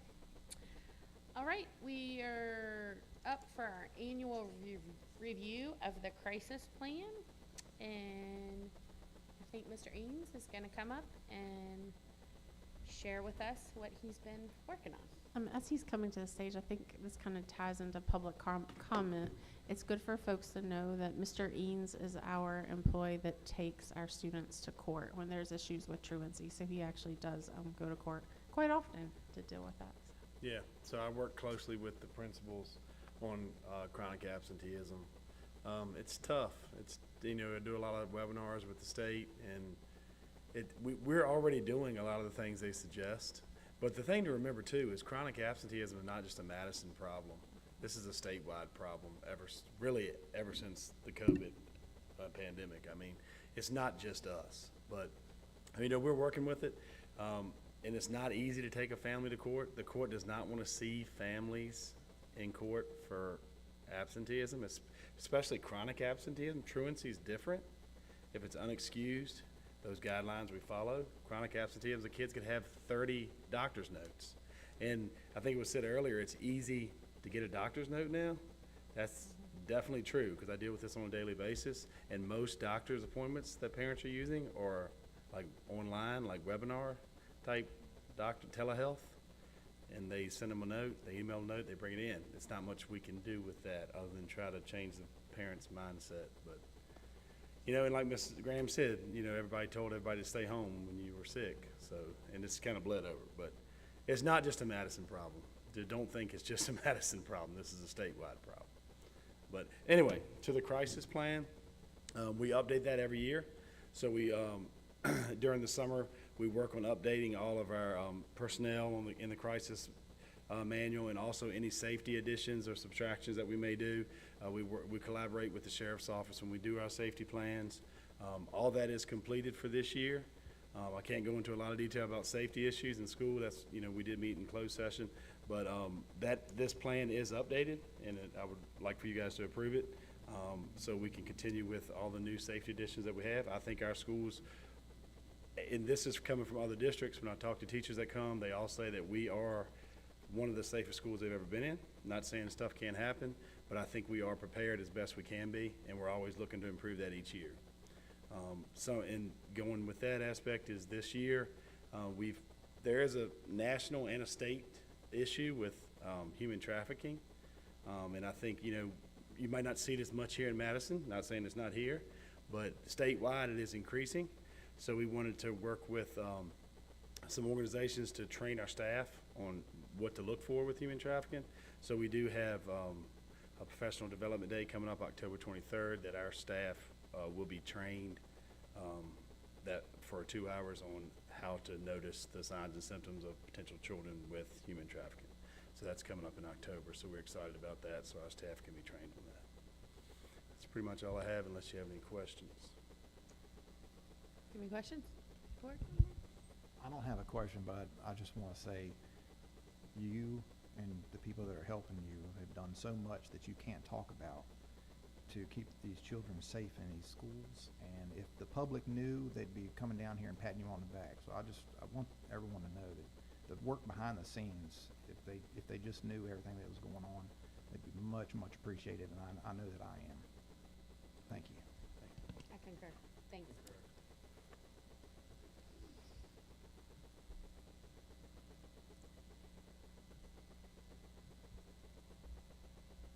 Okay, our next agenda item is information for this time, and that's to approve the list of advisory committee members.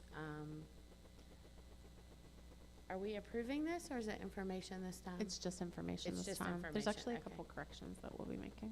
Okay, all right, so it's just information this time, and we will approve it next time. So, board members, if you see your name on an advisory board that you're not supposed to be on or need to be on, please let Ms. Patterson and Ms. Graham know so it can be fixed. Other than that, I think it's just information. Do you have anything else to add, Ms. Graham? Okay. So make sure you go over that. Okey doke.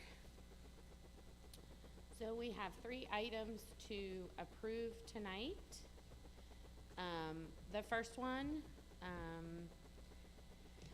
is the model policy. Approve the policy on ensuring the privacy, dignity, and respect for all students and parents in Virginia Public Schools. This is VFC, is the policy reference. We've known about this for a couple of months.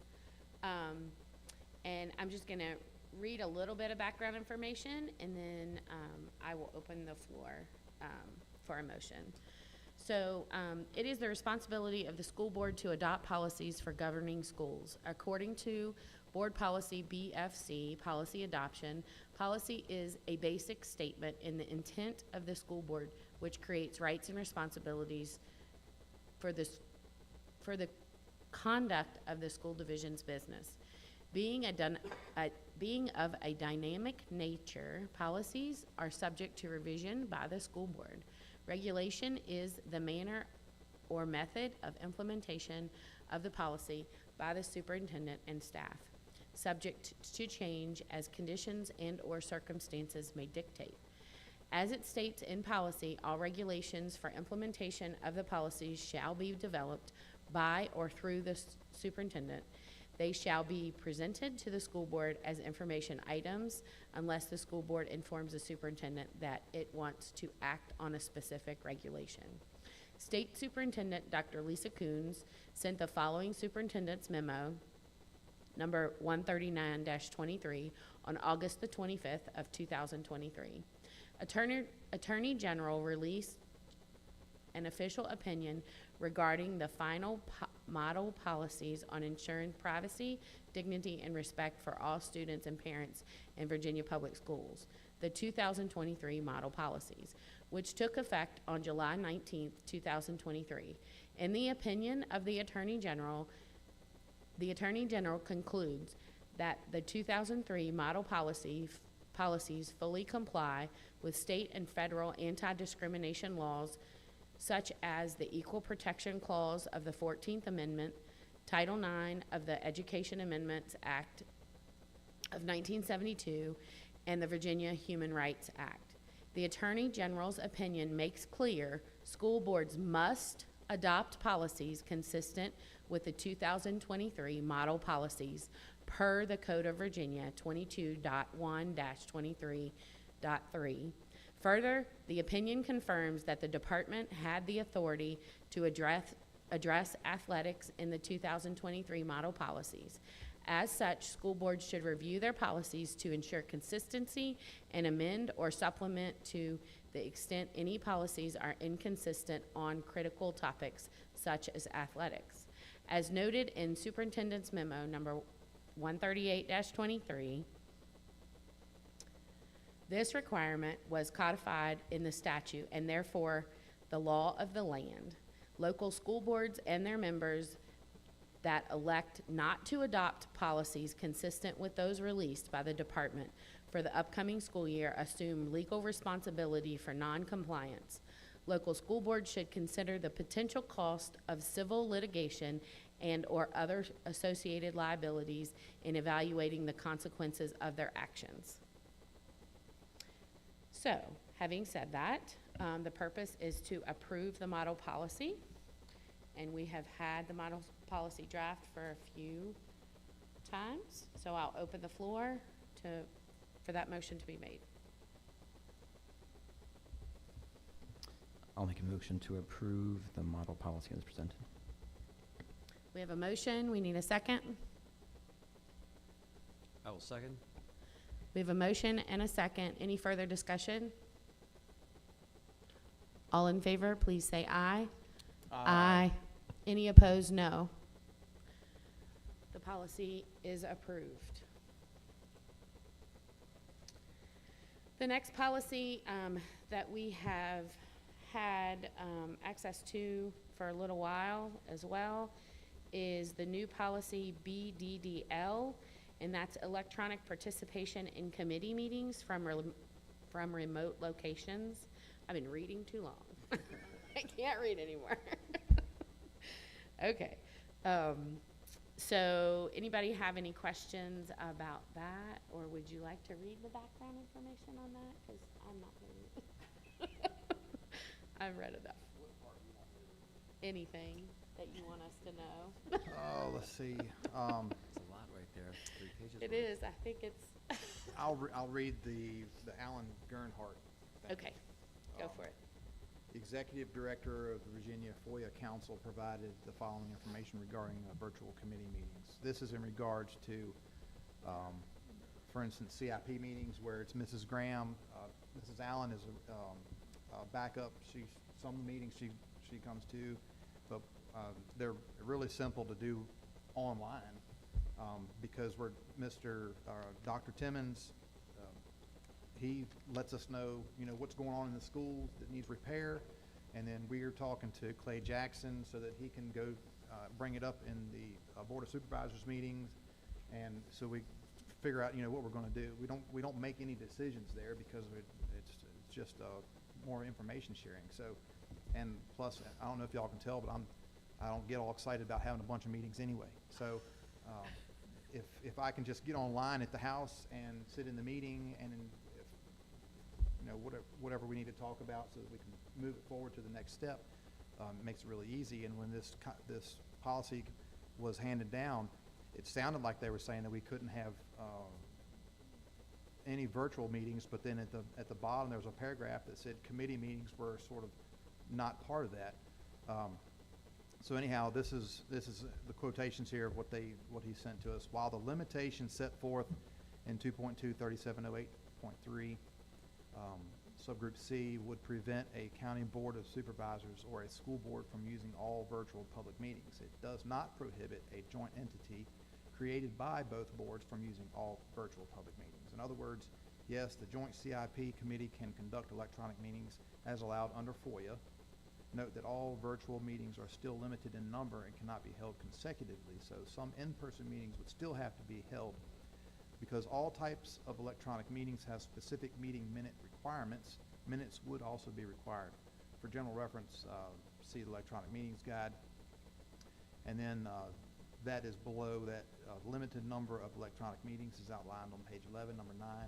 The public body does not convene on all virtual public meetings more than 2 times per calendar year, or 25% of the meetings held per calendar year rounded up to the next whole number, whichever is greater, or consecutively with another all virtual public meeting. So they're saying we can't have those meetings all virtual. So from now on, it looks like they're going to be, we can do some, but it's like there's going to be a lot of email sharing, and I'm looking forward to that. All right, so anybody have any questions? And we're So the required to adopt a policy. Correct. And this was sent down, so I make a motion to adopt policy BDDL as we go. We have a motion, we need a second? We have a motion and a second. Any further comments or? All right, all in favor say aye. Aye. Any opposed, no? All right, we have a new BDDL policy. And the last thing we need to vote on is to add the American flag to the team's jerseys as new jerseys are ordered. We're not going to go back and add them, but anything, no retrofitting, anything that's ordered new will have the American flag on it. And there's just one uniform rule: the American flag may be worn anywhere on the team jersey, provided it does not exceed 2 by 3 inches and does not interfere with the visibility of the player's number. So anybody have any questions? Or Mr. Wingate, you brought this to our attention. Do you want anything? You want to add anything? I just think it aligns with our board priority of promoting citizenship and patriotism, and wearing your country's flag is a way of promoting patriotism. So that's a good thing. I agree. So the action would be to add the American flag to the team jerseys as new jerseys are ordered. So I'll open the floor for a motion. I'll make a motion to approve the agenda item. I couldn't think of the words for it. We have a motion. We need a second. A second. And Mr. Mark seconds. Any discussion? All in favor say aye. Aye. Any opposed, no. All right, we have a motion carried. The next item is reports by school board members and the student representative and/or the superintendent. Mr. Chi, do you want to start? Yes, we did not have a CIP meeting this past week, but Dr. Timmons did send us some information. I don't know if did he send it to you too, Mrs. Allen? Yes, he did. So if you would like me to bring it up, I will, or if you want to mention it, you let me know. Okay. So we had talked before that the boiler in the high school here has been having some issues. They are ordered will be shipped in November, expected shipment in November. Contractor's gonna do preliminary work, boilers will be installed next summer. They're doing their best to keep the ones running currently. Waverly Yale has a chiller, air chiller, it's been shutting off. Well, I'm hoping that was just during the hottest part of the summer here, that last few weeks. So anyway, that new chiller is also scheduled to be shipped in November, but we're babying that along as much as we can. And there was Taft finished up the school board office fitness room, so finishing up some payments on that, getting that done. And Dr. Timmons says the students and staff have been enjoying the facility, so nice work. Mr. Wingate? Thank you. I already talked about the character education thing, moving along. Two other real brief comments. Just like to kind of publicly thank Miss Leary Thomas, who is a community member who served on our character education committee and was involved with the schools and died after some cancer. And so just want to thank her for her contributions to our community, to honor her in that way. And last, thanks to the principals for coming in and talking about the improvement plan. The coronavirus is no joke, and with the impact of what we did in terms of response to it, it's no joke. And so it's a long road back. And so thank you for your efforts. I think, make a pitch for volunteering. I think it's tied to it. I mean, I really, we've talked about that, and it's a community problem, and I hope people will volunteer to do things like tutoring and that one-on-one relationship building of teaching, helping teach them to read and things like that can be powerful. And somebody could pitch to the community, small meeting tonight, but maybe the newspapers will carry just the possible value of having volunteers come and try to help us recover as a community. But thank you for your hard work in those plans. It's no small task. We as a country have given you in that way, so thank you. I don't have anything to report on yet.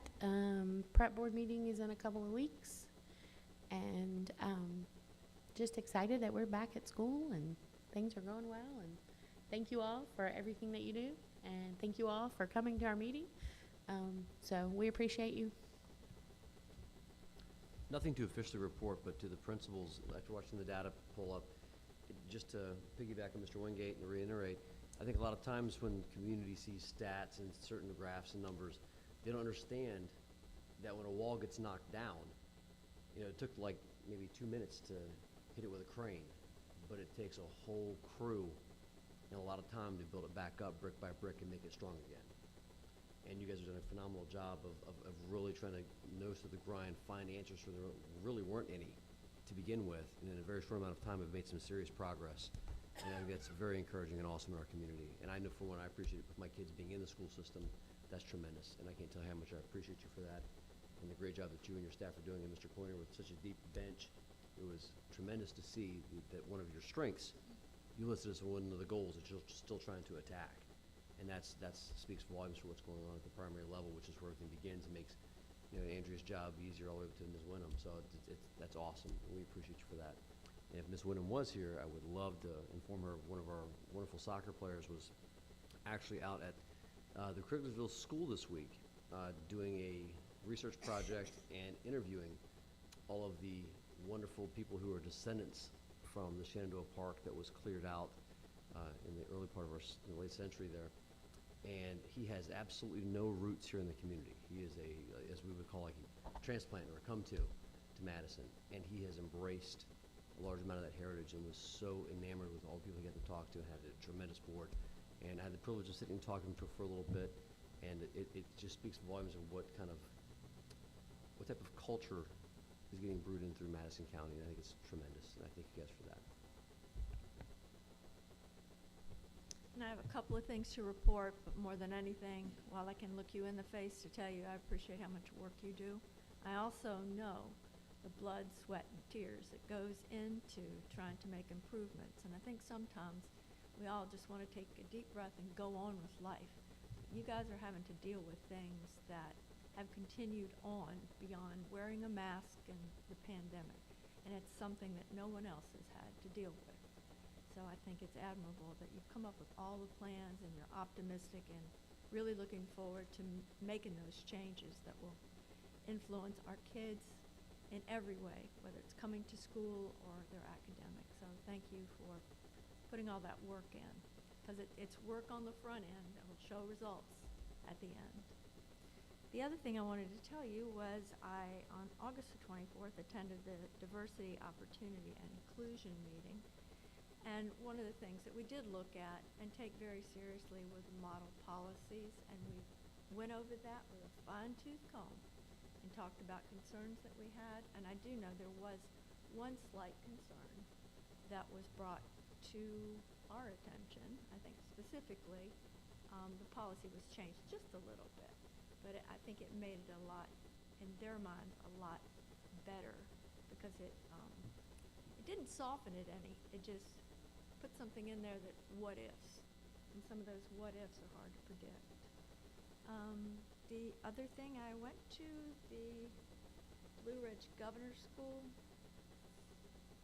board meeting last week on September the 6th, and I don't have a whole lot to report. It's doing a great job. Y'all would be so proud of it. And I know some of you that have gotten involved when they have the presentations that they do at the end of the year have actually had an opportunity to see what great things they do. But a couple of things that I just wanted to bring to your attention. It is, there are representatives from lots of different school districts there, and it has improved and grown as it's gone on. And Greene County wanted to have a approval for a course called Quantitative Reasoning, and I really wanted to ask what that was, but I was almost afraid to bring it up. But the other one was one of our suggestions and requests that we add geology to possibilities through Germana, and both of those were approved. So, thank you. Welcome, Ms. Craig. We are glad to have you. My mic is not on. So we are glad that you are here. Do you have anything to report about going on at the high school? Not much has really been going on because it's only been a month, but we've had our first home football game. We did win that, and we've had a couple of volleyball games. We've started planning for homecoming. I'm pretty sure the theme is Welcome to Paradise, but I'm not sure. We've had all of our class meetings about just schools and policies and stuff. We elected our senior class officers, which were Annika Burnside, she's the president, and Evie Foster is the vice president. And that's about it. Nothing much. Thank you. Thank you for being here. Thank you. Ms. Graham? All right. So I alluded to this before in the instruction presentation, but at the October board meeting, Ms. Krupp and I hope to bring you our updated budget. So because of that time, we should have the information from the state. So we already know what our budget needs in it, but we'll be able to plug in the numbers to see what our bottom line is. The only difference is going to be the budget we had hanging out there included where the governor had initially wanted the 1% bonus, which never happened. So this new budget is calling for a 2% raise that would happen January 2024. So that would be added to the budget. But again, we need to know the final numbers and bottom line.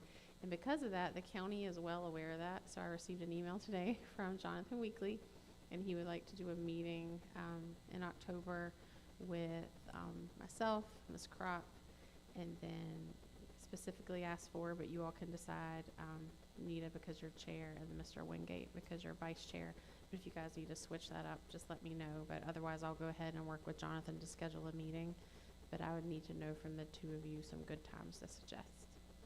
And they would like to talk about the current budget, and then also want to do some preliminary talk about the FY25 budget.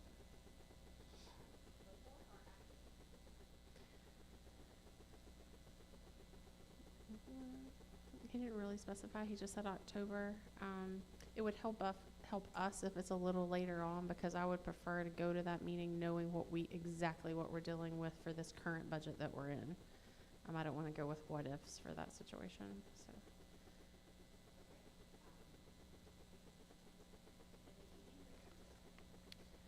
I think whatever is convenient to you all. Let me pull up and see what that week before looks like. So I guess first of all, board members, are you okay with the chair and vice chair? I think if, our next meeting is October 9th, because it's the way October falls. So it would probably be best, and I'll look at Ms. Crop, if we could meet somewhere between October 2nd and 6th, because that way we would kind of know what we're getting ready to present to our board as the budget, in case things aren't matching up so great.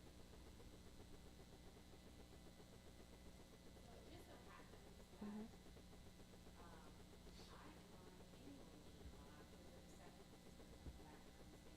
Okay. And I'm actually at a conference for superintendents. I forgot all about that. That takes us over to Wednesday the 4th. Or the 5th. Or the 6th. It doesn't have to be though before our 9th meeting. I don't think, do you, Ms. Crop? I don't think it has to be before our meeting. So it can be after the 9th. Because our bottom line is going to be our bottom line for the budget. Plus, the whole board really needs to talk about that budget before we go talk to the county about that budget anyways. I would feel more comfortable.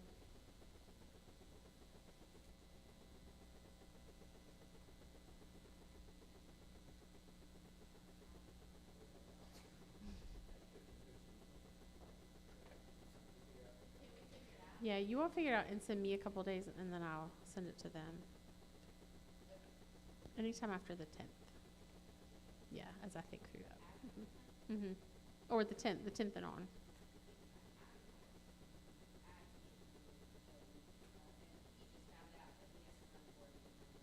Okay.